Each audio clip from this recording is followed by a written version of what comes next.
at the time of Maghrib? Yes, like 30 minutes after, because we started the Maghrib late. No, what he did was very wrong. Yes, Hadith Ibn Abbas, may Allah be pleased with him and with his father, that the Prophet sallallahu alaihi wasallam once in his life combined between Dhuhr and Asr and Maghrib and Isha while being in Medina without being in the state of fear or rain or other legitimate excuses. When Ibn Abbas, may Allah be pleased with him, was asked, why did he do such a thing? Ibn Abbas said, so that he would not burden his ummah. He did this once in his lifetime. And the scholars explained that this is not the norm, this is the exception, and the exception is to be taken and made when there is a need and a necessity for it.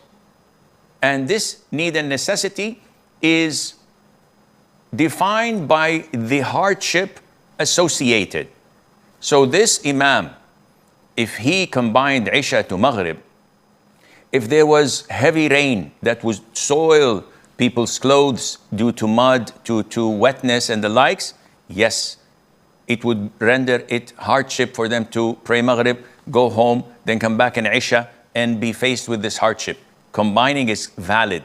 Heavy rain, that would soil clothes, not just some little rain.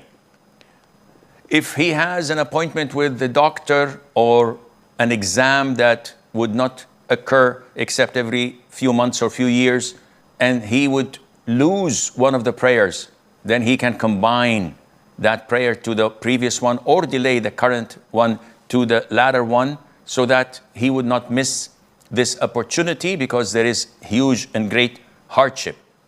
Being in the masjid and just for the sake of it, doing it like that, he's not Prophet Muhammad ﷺ to come up with such a thing. And definitely there is no hardship. So whoever prayed Isha with him at the time of Maghrib without a legitimate reason, their Isha is invalid. They have to repeat it right now.